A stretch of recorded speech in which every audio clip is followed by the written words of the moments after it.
Boa noite, gente. Vamos dar continuidade aqui à nossa aula Direito Empresarial. Hoje nós vamos corrigir a atividade que foi passada para vocês. O ideal é que eu tivesse feito esse vídeo depois de corrigir a atividade de vocês, até para ver onde vocês estão errando mais. Mas como eu tenho que mandar as aulas para a escola ter que repassar, então eu não corrigi, né? Porque até vocês nem me enviaram ainda a atividade quando eu estou gravando esse vídeo, para ela poder passar para vocês no dia certo da aula. Vamos começar aqui a atividade aqui na questão 1. A questão 1, ela pergunta o que você precisa saber qual o conceito de empresário. Considera-se empresário aquele que exerce atividade comercial ou industrial, aquele que exerce atividade exclusivamente artística, aquele que exerce atividade exclusivamente científica e aquele que exerce atividade exclusivamente intelectual. Bem, gente, aqui basta vocês lerem o artigo 966 do Código Civil, que no seu parágrafo 1º, né, desse artigo, vocês já vão saber que qualquer atividade artística, científica ou intelectual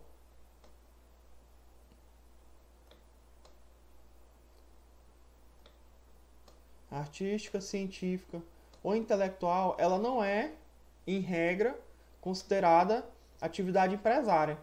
Então, de forma simples, a gente já anula a letra B, C e D. Assim, por anulação, a gente já chegaria na A. Mas a também, de primeira, já dá para saber que a letra A empresário, obviamente, é aquele que exerce atividade comercial ou industrial. O que seria essa atividade comercial e industrial? É exatamente o que está previsto no artigo 966. Ou seja, atividade econômica organizada para a produção ou circulação de bens ou serviços. Essa atividade econômica organizada para a produção ou circulação de bens ou serviços, que é a atividade comercial ou industrial. E aqui, no parágrafo único do 966, nós temos as 3 exceções que a gente anulou, a letra B, C e D. Não se considera empresário quem exerce profissão intelectual de natureza científica, literária ou artística, que é exatamente o que ele colocou nas 3 opções erradas: artística, científica ou intelectual. Muito fácil essa primeira questão. Vamos aqui para a questão número 2. Constitui ato constitutivo da pessoa jurídica de direito privado. Aqui, como eu falei na aula passada, não sei se foi na aula passada, em uma das aulas passadas, não tenho certeza se foi na aula passada, mas foi numa das aulas.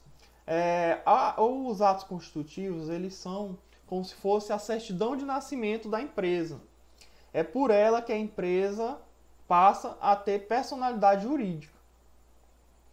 Então, como vocês sabem, o ato constitutivo de uma empresa ela pode ser por 2 formas: ou por contrato social ou por estatuto. Nos casos das sociedades limitadas, é por contrato social. Então, como aqui a única opção que fala em contrato é a letra E, contrato social. O balanço patrimonial não tem nada a ver, até porque para ter balanço patrimonial de uma empresa, ela já tem que ter personalidade jurídica. Uma procuração pública também não, porque para poder passar a procuração, a empresa precisa ter a personalidade já. Registro de imóvel, muito menos.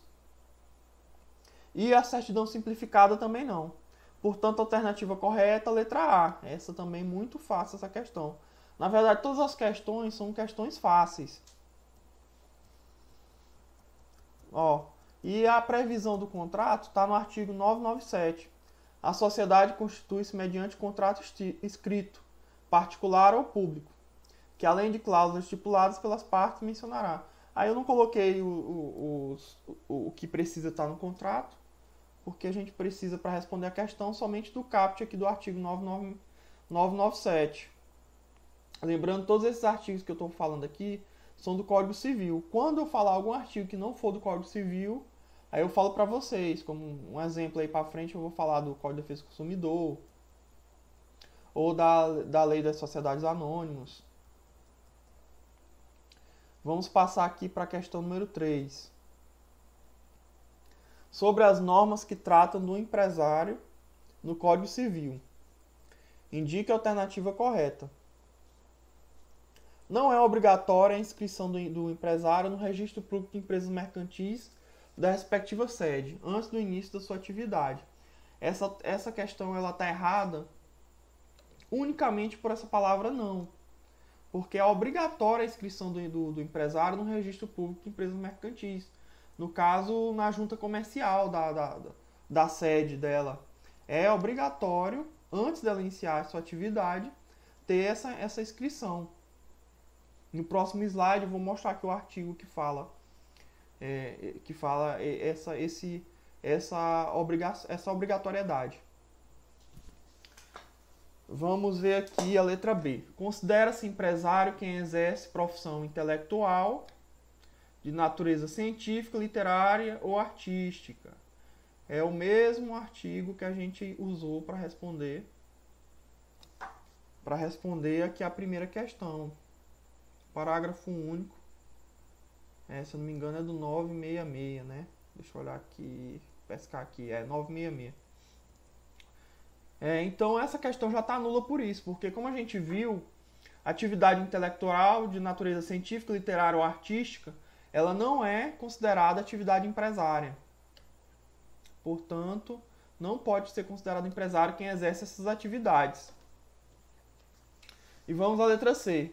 Considera-se empresário quem exerce profissionalmente atividade econômica organizada para a produção ou circulação de bens ou serviços. E é exatamente o conceito de empresário previsto no 966, até, portanto, a alternativa correta, letra C. Vamos ver aqui a letra D.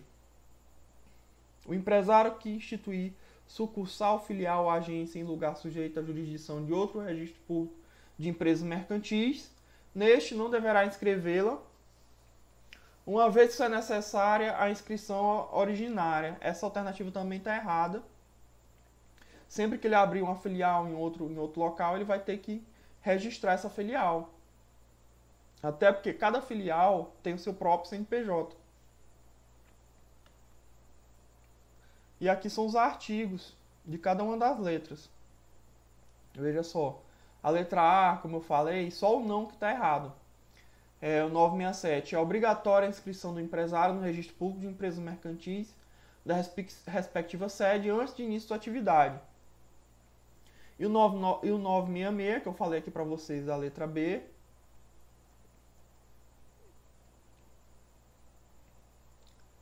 Olha só, considera-se empresário quem exerce profissão intelectual de natureza científica, literária ou artística. Olha, o 966 aqui no parágrafo único. É a segunda questão que a gente responde com o mesmo artigo. Fala, não se considera empresário quem exerce profissão intelectual de natureza científica, literária ou artística, ainda com concurso auxiliar de colaboradores. Bem, como vocês viram aqui também a letra C, é exatamente o conceito de empresário. Considera-se empresário quem exerce profissionalmente atividade econômica organizada para a produção e circulação de bens ou serviços. Olha só, letra C. Considera-se empresário quem exerce profissionalmente atividade econômica organizada para a produção e circulação de bens ou serviços. E a letra B, e a letra D, aliás, que fala da obrigatoriedade do registro das filiais. Veja só, o empresário que instituir sucursal, filial ou agência em lugar sujeito à jurisdição de outro registro público de empresas mercantis, neste deverá também inscrevê-la com a prova de inscrição originária. Questão também muito fácil. Vamos aqui para a quarta questão. Questão de certo e errado. A empresa Soluções Industriais e Eletrônicos LTDA veiculou propaganda considerada enganosa relativa a determinado produto. As especificações eram distintas das indicadas no material publicitário. Em razão do anúncio, cerca de 200 mil consumidores compraram o produto. Diante desse fato, uma associação de defesa do consumidor, constituída havia 2 anos, ajuizou a ação civil pública com vistas a obter indenização para todos os lesados. Aí aqui vai a pergunta, né? Esse texto aqui foi só para a gente se localizar. A pergunta mesmo é que essa é a segunda parte. Com referência a essa situação hipotética, julgue o item a seguir. Na situação apresentada, a ré é uma sociedade limitada que optou pelo nome empresarial do tipo denominação. Bom, gente, aqui já de cara a gente sabe que realmente ela é uma sociedade limitada. Por quê? No nome empresarial dela, nós temos Soluções Indústrias Eletrônicos LTDA. E LTDA nada mais é do que a abreviação de limitada. Então, nessa parte está correta. Vamos analisar aqui o restante. Optou pelo nome empresarial do tipo denominação. Como eu falei para vocês, eu acho que lá pela primeira aula, o nome empresarial ele pode ocorrer de 2 formas. Por firma ou por denominação. A firma é quando eles se utiliza o nome do seu sócio fundador ou de uma pessoa que foi muito importante para o desenvolvimento da empresa, o seu nome, acompanhada das abreviações CIA e LTDA. Já a denominação nada mais é do que o nome fantasia, acompanhada do ramo da empresa, né, do ramo empresarial da empresa, mais a abreviação LTDA. Portanto, aqui na questão ele fala, optou pelo nome empresarial do tipo denominação, ou seja, optou pelo nome empresarial do tipo fantasia, né, um nome fantasia. Então, a alternativa está correta. Olha só, a empresa Soluções Industriais de Eletrônicos. Aqui nós temos o nome fantasia, Soluções Industriais, aliás, empresa Soluções, né, o nome fantasia que é Soluções Industriais de Eletrônicos. E aí, Industriais de Eletrônicos aqui se encaixa como ramo empresarial da empresa. Eu coloquei até aqui o slide lá da primeira aula que a gente falou sobre isso. Nome empresarial. Nós temos a firma, nós temos a denominação. Na firma é o nome do sócio, aqui pode ser não só o sócio, né? Mas pode ser também uma pessoa que é um funcionário, uma pessoa que se dedicou, que fez a empresa crescer de alguma forma, acompanhado de CIA e mais LTDA. E a denominação é a expressão fantasia, mais o objeto social, mais da. E aqui eu coloquei o artigo 1158, que ele fala exatamente da questão da abreviatura. Pode a sociedade limitada adotar firma ou denominação, no caso a gente viu que a empresa adotou a denominação, integradas pelo final limitada ou sua abreviatura. Também ela adotou a abreviatura LTDA. Portanto, questão correta, certa.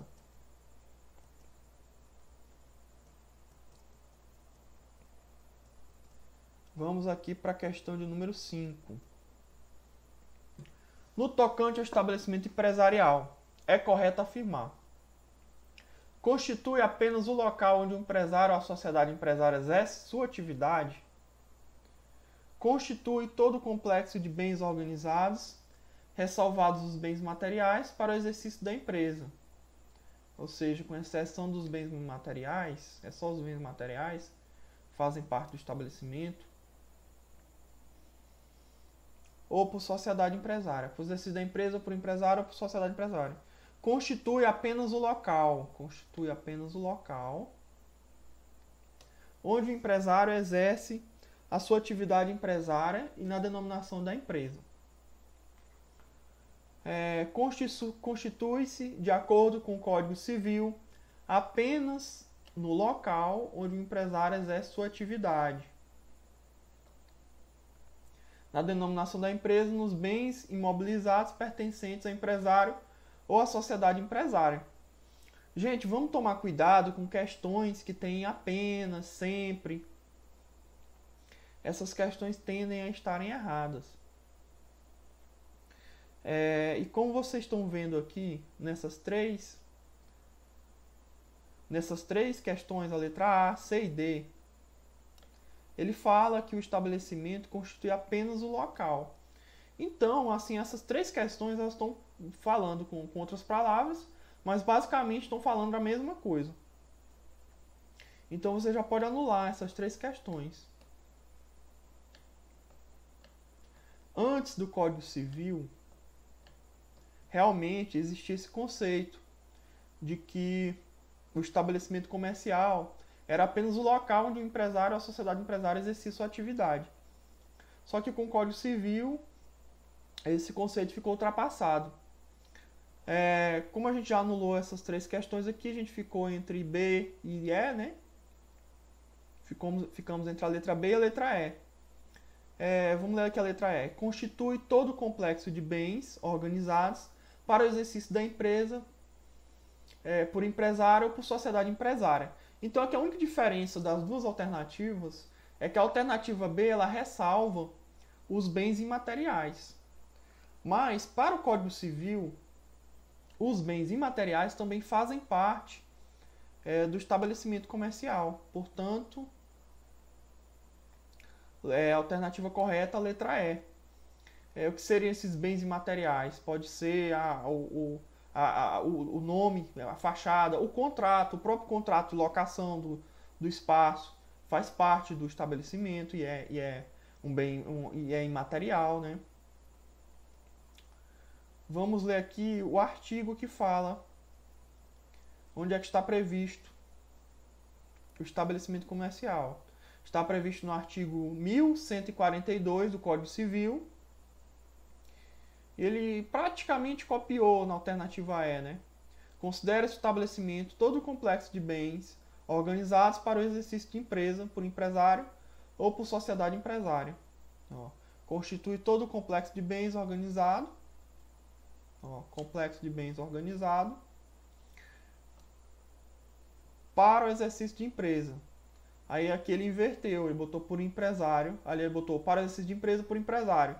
E na lei tá para exercício de empresa por empresário. Mas a mesma coisa, ele inverteu as palavras aqui, mas praticamente copiou o texto do artigo 1142.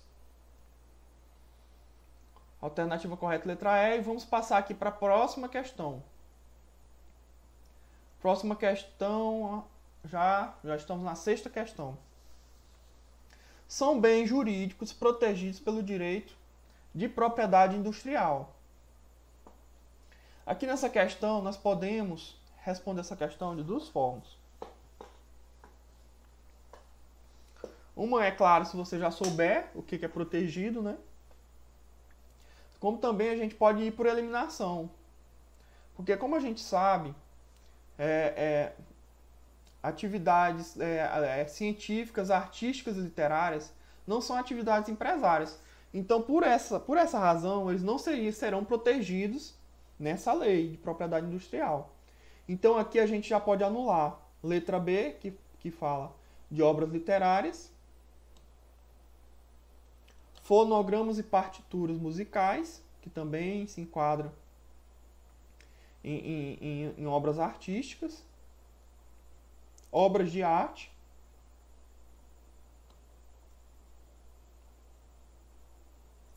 E aí a gente ficou, já anulamos três questões, né? Se fosse para chutar, já ficaria menor.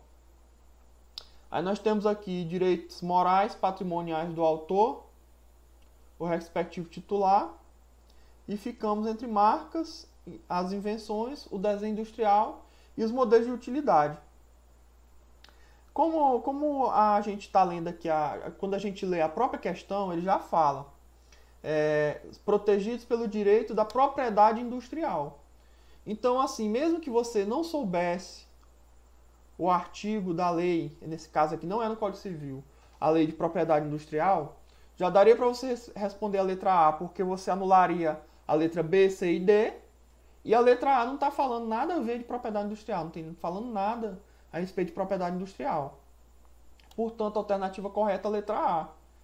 E se você soubesse o artigo já no artigo 2º da Lei de Propriedade Industrial, a Lei 9.279/96, ele já fala a proteção dos direitos relativos à propriedade industrial, considerados o interesse social e o desenvolvimento tecnológico e econômico do país, efetuar-se mediante. Aí eu sublinhei aqui, grifei de vermelho, o que ele usou na questão, na alternativa A concessão de patentes, invenção, modelo de utilidade, e no inciso 3º aqui a concessão do registro de marca, ou desenho industrial, representações falsas, indicações geográficas e representação de concorrência desleal. Mas o que ele usou aqui para a questão foi patente de invenção, modelo de utilidade, acho que desenho industrial também, né? Desenho industrial, modelo de utilidade e invenções. Portanto, a alternativa correta é a letra A, que você poderia responder tanto utilizando-se do artigo 2º da lei, né, como por exclusão aqui das incorretas. De cara você já excluiu 3. A letra A não tem nada a ver com o que está sendo perguntado. Vamos aqui para a próxima questão. 7ª questão. Com base na legislação que trata da proteção do consumidor. Vamos aqui para uma primeira questão aqui de direito consumidor, que a gente viu que no meio da aula de direito empresarial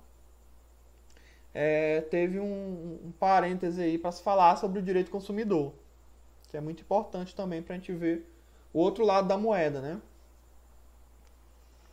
Com base na legislação que trata a proteção do consumidor, é correto afirmar que consumidor é toda pessoa física ou jurídica que adquire ou utiliza produtos ou serviços como destinatário final. Somente, a alternativa B, somente um indivíduo e não um coletivo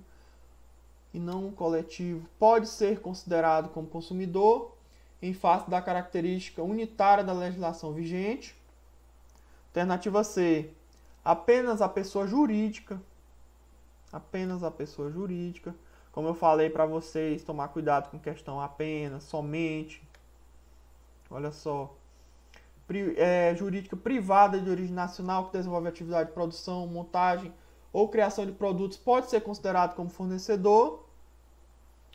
Produto é todo e qualquer bem imóvel e material disponível e relações de comercialização e mercado. Produto é todo e qualquer bem imóvel e material. Qualquer bem imóvel e material disponível em relação à comercialização e mercado.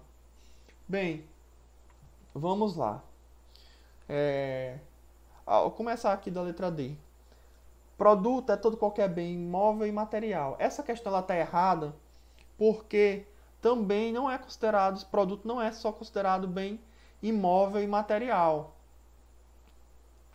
O produto ele também pode ser de natureza imaterial. Ou seja, ele pode também não ser tangível. Como, por exemplo, quando você compra um software, ele não é um material, não é um bem material. Portanto, letra D letra D é incorreta. Vamos à letra C. Como eu falei, para tomar cuidado com apenas, ele falou: apenas pessoa jurídica privada de origem nacional que desenvolve atividade de produção, montagem ou criação de produtos pode ser considerado como fornecedor, está errado. Pessoa jurídica de direito público também pode ser considerado fornecedor. Pessoa jurídica estrangeira também pode ser considerada fornecedor. Portanto, a alternativa C é incorreta.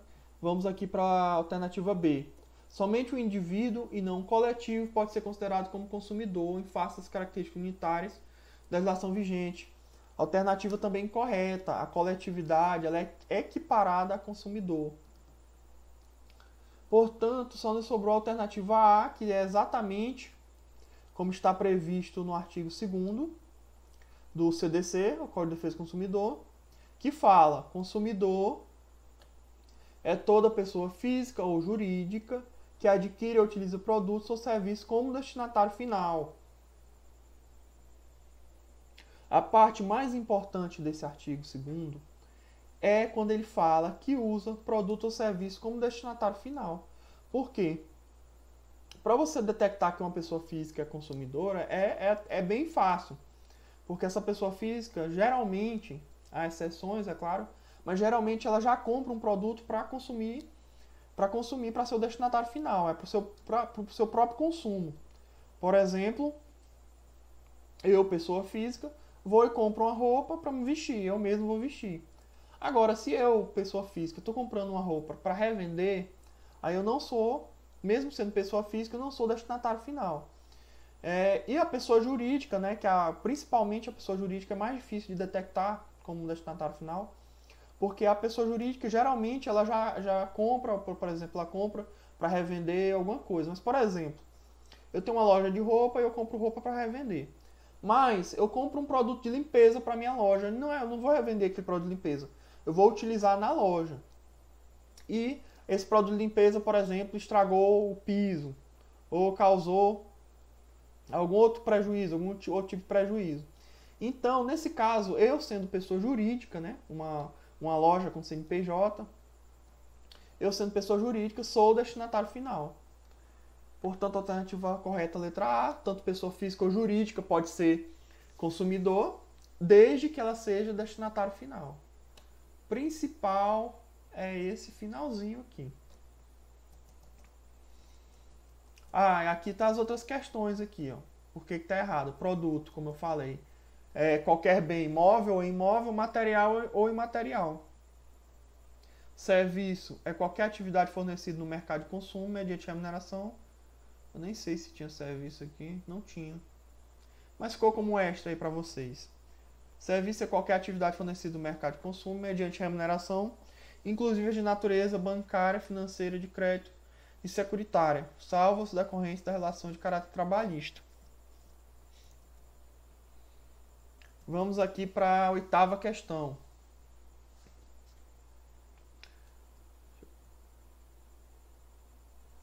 A respeito das relações jurídicas previstas e reguladas pelo Código de Defesa do Consumidor. É mais uma questão de direito do consumidor. É correto afirmar: se equipara a consumidor a coletividade de pessoas, desde que determináveis que haja intervido nas relações de consumo. Fornecedor é toda pessoa, alternativa B. Fornecedor é toda pessoa física ou jurídica, pública ou privada, nacional ou estrangeira, excepcionando-se os entes despersonalizados. Produto é qualquer bem móvel ou imóvel, material ou imaterial. Serviço é qualquer atividade fornecida no mercado de consumo mediante remuneração, exceto as de natureza bancária, financeira, de crédito e securatária. Alternativa E. Se o serviço público for crédito para a empresa permissionária, esta não é mais obrigada a fornecer os serviços essenciais de forma contínua. Vamos lá. Primeira questão. Equipara-se a consumidor a coletividade de pessoas. Até aqui tudo correto. Desde que determináveis. Aqui está o erro da questão. O Código de Defesa do Consumidor, ele não exige, está até aqui embaixo já, ó, ele não exige que as pessoas sejam determináveis. Olha só, o artigo 2º do Código de Defesa do Consumidor, exatamente no parágrafo único. Equipara-se a consumidor a coletividade de pessoas, ainda que indetermináveis, que haja intervindo nas relações de consumo. Portanto, aqui o erro da questão está em indetermináveis. Desde que indeterminável seria o correto. Vamos lá para a alternativa B. Fornecedor é toda pessoa física ou jurídica, até aqui correta. Pública ou privada, também correta. Nacional ou estrangeira, também correta. e ele nos traz uma exceção aqui. Excepcionalmente os entes despersonalizados. Aqui está errado. Entes despersonalizados também podem ser considerados consumidores. Por exemplo, eu monto a minha loja aqui, como a gente até estudou lá nas sociedades despersonalizadas. Uma sociedade de fato. Montei uma loja, sem CNPJ, sem nada, comecei a vender produto. Nesse caso, mesmo sem ter personalidade jurídica, mesmo sendo despersonalizado, eu sou considerado fornecedor. Vamos aqui, alternativa C. Produto é qualquer bem móvel ou imóvel, material ou imaterial. Tudo correto. Alternativa correta. Alternativa C. Vamos ver aqui o que está errado na D e na E. Serviço é qualquer atividade fornecida no mercado de consumo mediante remuneração, exceto as de natureza bancária. Até aqui tudo certo. O erro foi quando ele falou que exceto as de natureza bancária. Ixi. Rabiscando demais aqui, porque eu tô sem mouse, gente. Aí, mexer em computador sem mouse é complicado. Exceto as de natureza bancária, financeira, crédito e securitária. Esses serviços aqui também são protegidos pelo Código de Defesa do Consumidor, portanto, alternativa incorreta. Vamos aqui na letra E. Se o serviço público for cedido para uma empresa permissionária, esta não é mais obrigada a fornecer serviços essenciais de forma contínua. Também é errado. Ela é obrigada. Os serviços essenciais eles devem ser fornecidos de forma contínua. Vamos ver aqui os artigos aqui que eu utilizei para responder essas questões.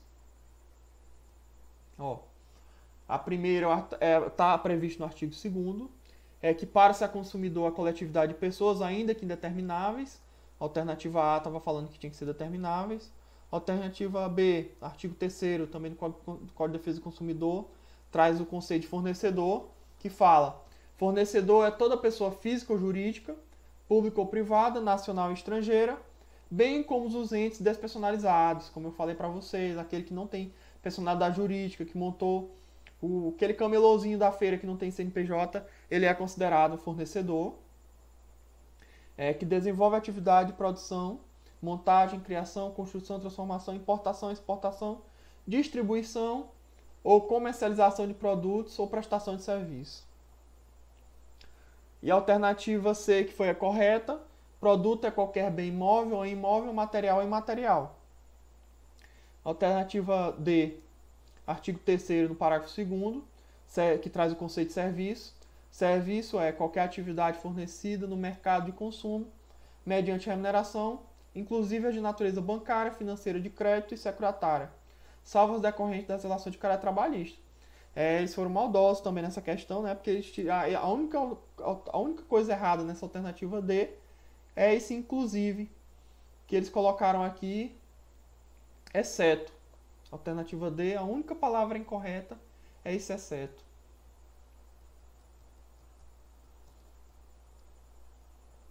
Alternativa E. Os órgãos públicos por si ou suas empresas concessionárias, permissionárias ou sob qualquer outra forma de empreendimento são obrigados a fornecer serviços adequados, eficientes, seguros e, quando aos essenciais, contínuos. O que a gente tem como serviço essencial? Fornecimento de água, fornecimento de energia elétrica, são serviços essenciais. Portanto, obrigatoriamente são contínuos. Vamos aqui para a questão de número 9. Considerando as formas jurídicas das empresas, é correto afirmar que se constitui uma das vantagens da sociedade anônima. Entrando aqui na sociedade anônima, vamos às alternativas: economias fiscais, tributação do imposto de renda, regulamentação governamental, responsabilidade limitada dos sócios, maior nível de segurança em relação ao sigilo financeiro. Bem, gente, aqui a sociedade anônima, lembrando aqui o que é sociedade anônima, é uma sociedade que ela é dividida em ações, e essas ações, ela pode ser uma sociedade anônima aberta ou fechada, né? Essas ações elas podem ser vendidas no mercado de ações, ou pode ser fechada quando essas ações não estão à venda no mercado de ações, por algum motivo. Os acionistas não querem pôr à venda ou ele não se enquadra nos requisitos lá para ser vendido no mercado de ações. Então, uma das características da sociedade anônima é que os seus acionistas, os seus sócios, aqui chamados de acionistas, eles respondem em caso de prejuízo da empresa, prejuízo causado à empresa, eles respondem somente ao limite da sua cota das ações, da cota de suas ações. Portanto, de cara aqui, a gente pode marcar como alternativa correta a letra D, responsabilidade limitada aos sócios, ou seja, a responsabilidade do sócio é limitada ao valor das suas ações, o valor da sua cota parte em número de ações. Alternativa correta, letra D. As outras, economias fiscais, não, porque existem outros tipos societários que são mais baratos, é o caso da empresa de pequeno porte, das microempresas, do próprio EIRELI, que é o empresário individual de responsabilidade limitada, que tem esses benefícios de ser econômicos fiscais, de ter uma tributação menor.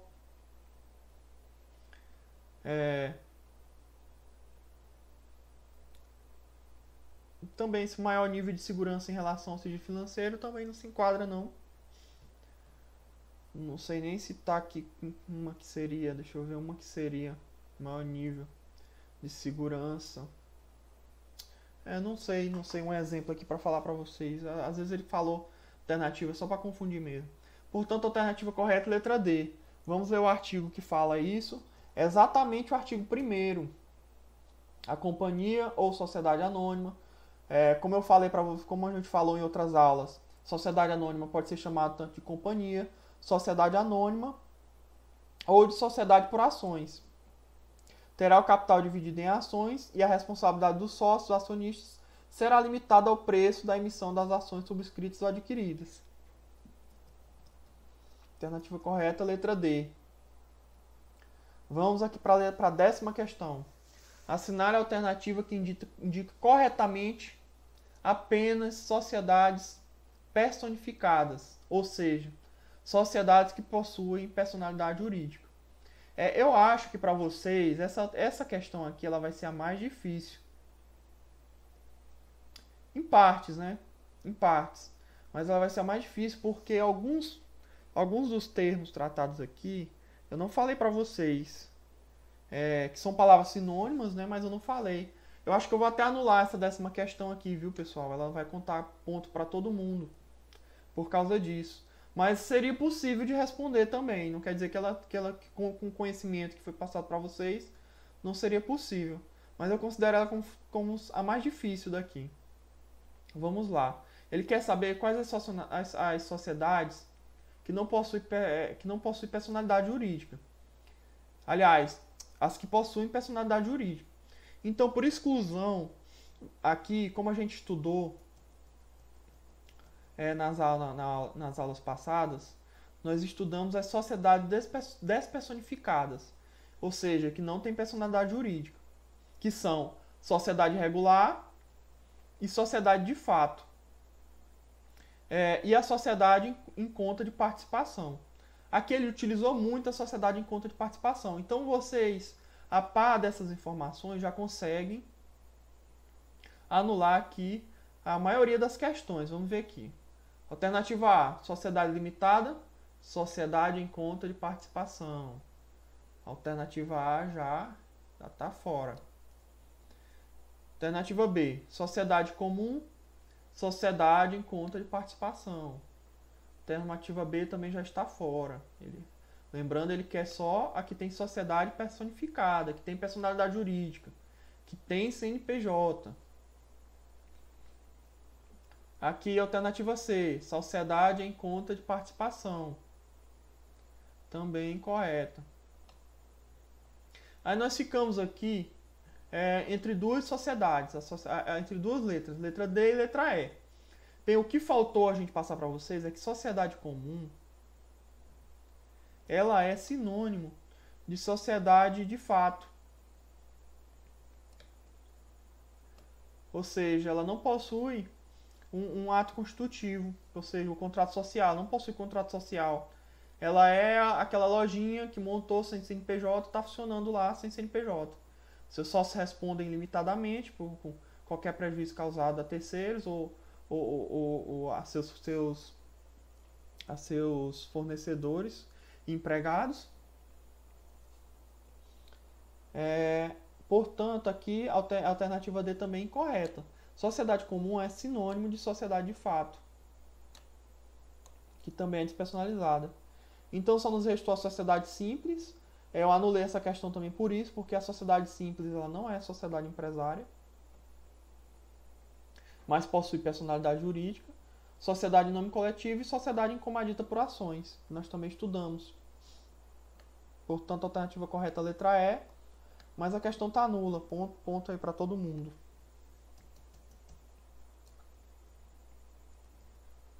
Vamos pular aqui para 11ª. Uma pergunta aqui de sociedade limitada.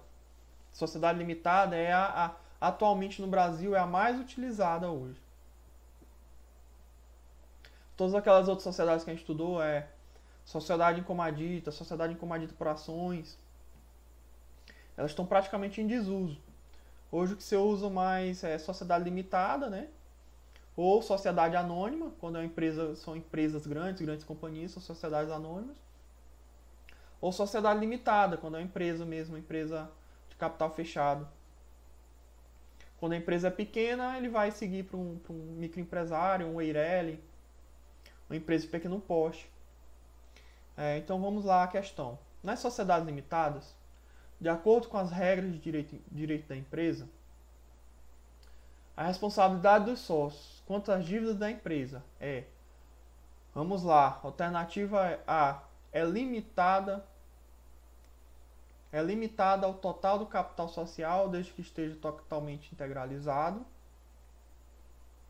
É ilimitada, podendo o sócio que exerce a administração responder pessoalmente com seu patrimônio particular, na alternativa B. Alternativa C é proporcional à cota parte de cada um dos sócios, independente do capital social estar ou não integralizado. Não pode ultrapassar a participação de cada sócio na formação do capital social. Será distribuído em razão da solidariedade que existe entre os sócios. Vamos lá, dessas alternativas aqui, a única que eu não posso aceitar de nenhuma forma que vocês marquem como correta é a alternativa B. Essa daqui está completamente errada, não tem justificativa nenhuma para se errar. Até porque o próprio nome da sociedade é sociedade limitada, ou seja, a responsabilidade dos sócios é limitada. Portanto, a gente não vou nem falar muito sobre isso. Quando ele fala que é limitada, podendo o sócio que exerce a administração responder pessoalmente com seu patrimônio particular, questão completamente errada. Não aceito nenhum de vocês acertar essa questão aqui. Aliás, marcar essa questão aqui, letra B como sendo correto. Vamos aqui para a letra C. É proporcional à cota parte de cada um dos sócios. Até aqui tudo correto. Independente do capital social estar ou não integralizado. Aí aqui que está o erro da questão. Como eu falei para vocês nas aulas anteriores, integralizado é quando está efetivamente, por exemplo, pago ou depositado. Por exemplo, tem integralizado e subscrito. Eu vou entrar como sócio de uma empresa, lá no contrato social constou que eu vou entrar com 30% do capital social da empresa. Quando consta no contrato social que eu vou entrar com 30% do capital, eu estou lá subscrevendo 30% do capital, ou seja, é como se fosse uma promessa de que eu vou ou depositar em dinheiro ou fornecer bens que se equivale a 30% do capital da empresa. Então, se todos os sócios forneceram, integralizaram, ou seja, depositaram todo o dinheiro, forneceram todos os bens para aquela empresa, integralizaram todo o capital, eles vão responder somente na sua cota parte. Então, essa parte da frente, essa primeira parte, estaria completamente correta. Mas, quando ele fala independente do capital social estar ou não integralizado, é que está o erro. Porque se, por exemplo, eu estar no contrato social que a empresa vale, por exemplo, 100 mil reais, e no capital todo da empresa não tiver 100 mil reais, ou não tiver, por exemplo, na conta da empresa 100 mil reais, ou todos os bens da empresa somados não equivaler a 100 mil reais, todos os sócios eles respondem solidariamente por essa diferença. Ou seja, pela integralização do capital. Então, com esse raciocínio, automaticamente a gente já anula a alternativa D. Não pode ultrapassar a participação de cada sócio na formação do capital social. Porque, como a gente viu, se não tiver integralizado, se tiver integralizado, tudo bem, não vai ultrapassar. Mas se não tiver integralizado, vai alcançar o patrimônio do sócio que não integralizou e dos demais sócios. Os demais sócios respondem solidariamente. Vamos ver aqui.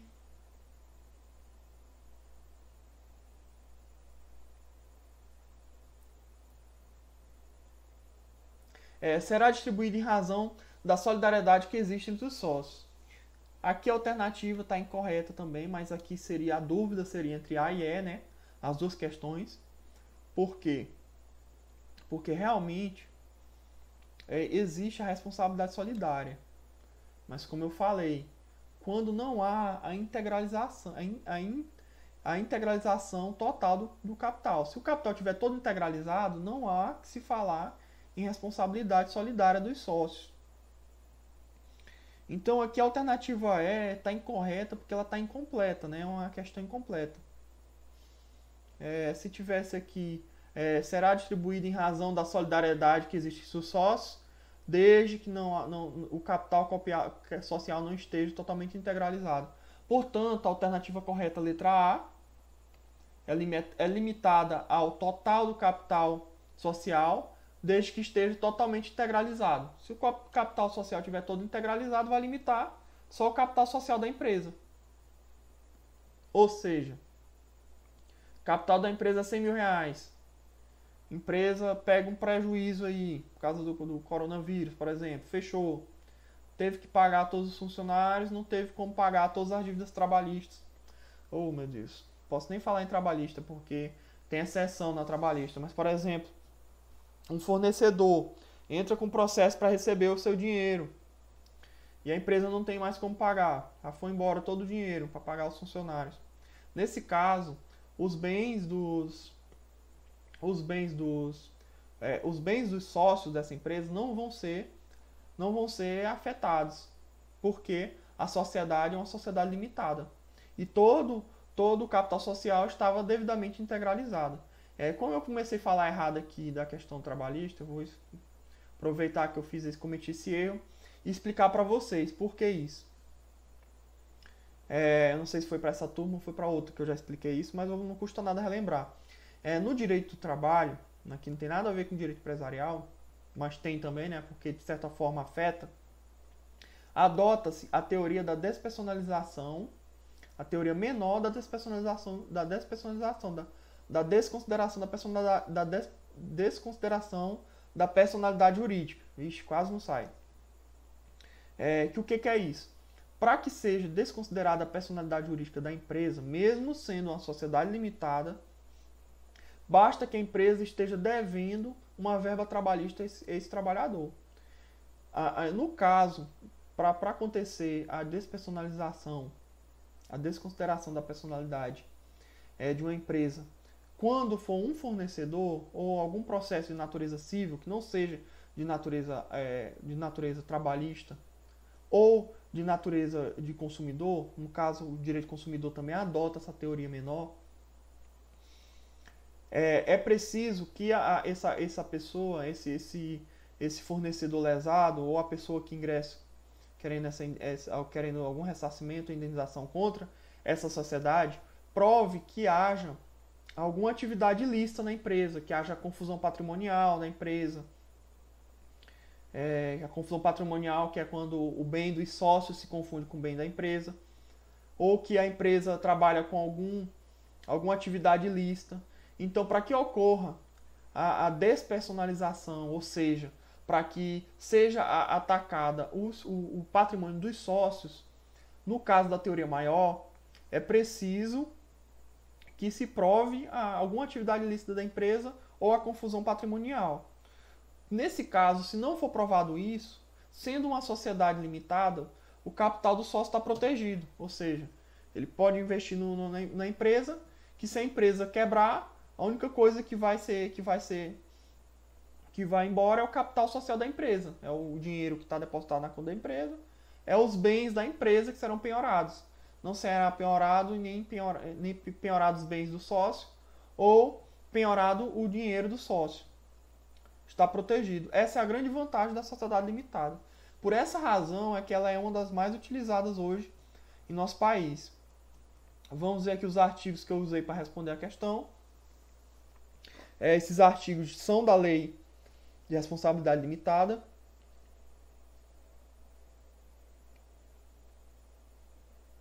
Que fala, na sociedade limitada, a responsabilidade de cada sócio é restrita ao valor de suas cotas, mas todos respondem solidariamente pela integralização do capital social. O capital social divide-se em cotas iguais ou desiguais, cabendo uma ou diversas cada sócio. Pela exata estimação dos bens conferidos ao capital social, respondem solidariamente todos os sócios pelo capital subscrito e não integralizado, até o prazo de 5 anos da data do registro da sociedade. Vamos pular aqui para a questão número 2. A gente perdeu muito tempo aqui nessa 11ª questão, mas também falamos aqui muitas informações importantes. E a outra questão de sociedade limitada. Eu fiz bastante questões dela porque, como eu falei, é a principal, talvez no dia a dia de trabalho de vocês, ela e as empresas de pequeno porte, as EIRELIs, vão ser as que vocês mais vão trabalhar. Vamos lá. Na sociedade limitada, a responsabilidade de cada sócio é restrita ao valor de suas cotas. Muito bem. Está trazendo aqui o conceito de responsabilidade limitada. No entanto, o Código Civil de 2002 fala que todos os sócios responderão pela integralização do capital social. De forma. Essa questão é muito fácil, gente. Na própria questão ela já traz a resposta. Subsidiária, alternativa, parcial, integral e solidária. Vamos lá. Fala que todos os sócios responderão. Questão. Fala que todos os sócios responderão pela integralização do capital social. Se todos os sócios responderão, não pode ser de forma subsidiária. O que é subsidiária? Subsidiária, por exemplo, se o sócio A, não integralizar as cotas, o sócio B vai ser o próximo que poderá integralizar, se ele não de forma subsidiária. Como seria, por exemplo, um avalista. O avalista é um bom exemplo de subsidiário. O sócio A não paga, o sócio B é que vai pagar, entendeu? Não é subsidiário. Alternativa. Alternativa é quando ele fala que o sócio A ou o sócio B pode integralizar. Qualquer um dos dois pode integralizar. Também não é o caso. Parcial, também não. E a gente ficou aqui com a alternativa D e E, que é o que dá para ter um pouquinho de dúvida. Porque no artigo, vou até colocar no artigo, o artigo fala: na sociedade limitada, a responsabilidade de cada sócio é restrita ao valor de suas cotas, mas todos respondem solidariamente pela integralização do capital. Quando você fala integralização do capital, ele fala que o capital tem que ser integralizado, ou seja, de forma integral. Tem que ser colocado completamente na empresa. Poderia ter a confusão em relação a isso. Mas quando você lê a questão, você vê que ele fala que todos os sócios responderão pela integralização do capital. De forma, como é que responde esses sócios? Não é que eles respondem de forma integral, eles respondem de forma solidária. Ou seja, nós temos aqui o sócio A, o sócio B e o sócio C. Cada um desses sócios ficou com 33%, ficou de integralizar 33% do capital, ou seja, subscreveu 33% do capital. Mas o sócio C não integralizou. Então, o sócio B e o sócio A e B, junto com o sócio C, responderão solidariamente para integralizar esse capital. Ou seja, ao mesmo tempo, os três ao mesmo tempo irão responder. Independente do sócio A e B já ter, mesmo que o sócio A e B já tenha depositado aqui que eu estou falando, é integralizar. Já tem integralizado a sua parte, mesmo que o sócio A e o sócio B já tenham integralizado a sua parte, eles vão responder solidariamente pela parte do sócio C, que ficou sem integralizar. É exatamente o que está previsto aqui no artigo 1052, que a gente já leu na outra questão. Repetimos aqui mais uma vez. Na sociedade limitada, a responsabilidade de cada sócio é restrita ao valor das suas cotas, mas todos respondem solidariamente pela integralização do capital social. E vamos aqui para a última questão, a questão 13. Vamos ler aqui a questão. Suponha que uma determinada empresa do setor construtivo constituída sob a forma de sociedade por ações. Aqui vocês podem ler sociedade por ações, sociedade anônimas, companhia. Todas essas nomenclaturas são sinônimas. Pretenda transferir parcelas de seu patrimônio a duas outras empresas. Uma já existente e outra constituída apenas para tal finalidade. De acordo com a disposição da Lei 6.404, de 1976, a operação que atinge a finalidade colimadas é a... Vamos lá. Cisão, incorporação, transformação, fusão e reestruturação. Vamos analisar de uma por uma. Reestruturação é quando a empresa ela muda, por exemplo, o seu ramo. Ela está no ramo de vestuário e agora quer adentrar do ramo de alimentos, por exemplo. Ela se reestruturou, né, de forma interna, mas não houve uma alteração do tipo societário dela. Nesse caso, não se enquadra no que está falando a questão, né? A questão ela nos fala que a empresa do setor construtivo, ela transfere parcela de seu patrimônio a duas outras empresas. Uma já existente e outra constituída apenas para essa tal finalidade. Ou seja, criou-se uma empresa com parte do capital dessa empresa. Alternativa D, ou seja, a alternativa é errada. Vamos passar aqui para a alternativa D. Alternativa D, fusão. A fusão ocorre quando nós temos aqui a empresa A junto com a empresa B. Elas juntam o capital social das duas e formam uma terceira empresa, que não se confunde com as anteriores, ou seja, se tornou a empresa C. Um bom exemplo disso é a cervejaria Ambev, que antes tinha a Brahma, a Antártica, salvo engano a Skol também, não lembro se a Skol estava, mas acredito que sim. Aí eles se juntaram e formaram uma única empresa, uma única sociedade anônima, que é a Ambev. É um bom exemplo de fusão, se tornou uma outra empresa, não é nem Brahma, nem Antártica, nem Skol, é a Ambev. A transformação é quando uma empresa, quando uma sociedade, ela muda o seu tipo societário. Por exemplo, eu tenho uma empresa aqui que é uma sociedade limitada. Eu tenho minha marca, montei um negócio e essa empresa começou a crescer, eu quero mudar meu tipo societário para uma sociedade anônima, para que eu possa vender minhas ações da minha empresa. Aí eu pego e faço a transformação de limitada para a sociedade anônima. Um exemplo disso foi a Vivara. A Vivara fez isso recentemente.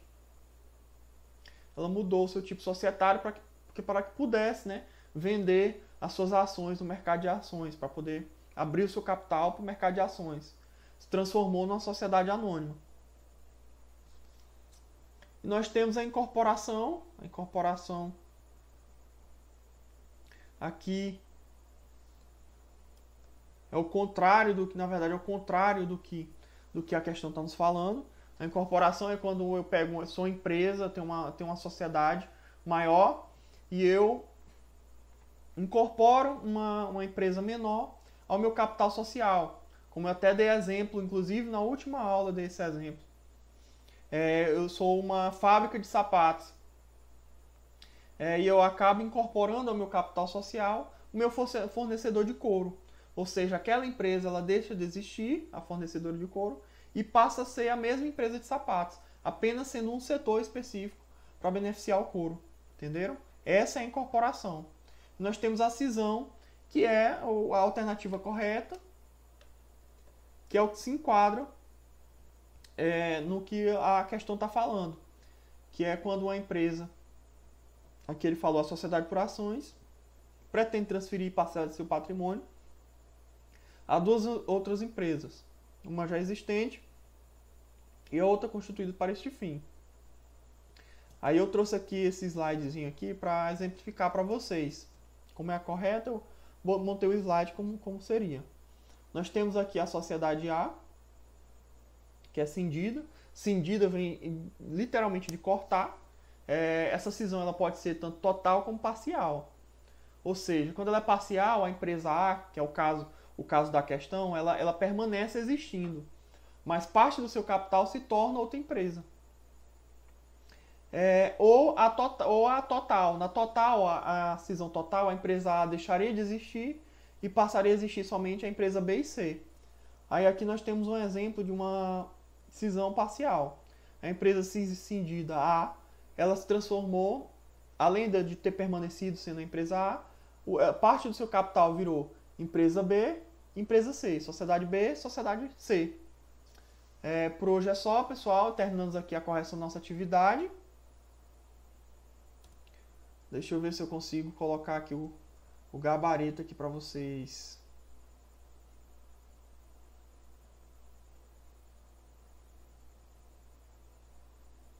O resumo aqui do gabarito. Vou dar uma pausa e coloco no final do vídeo.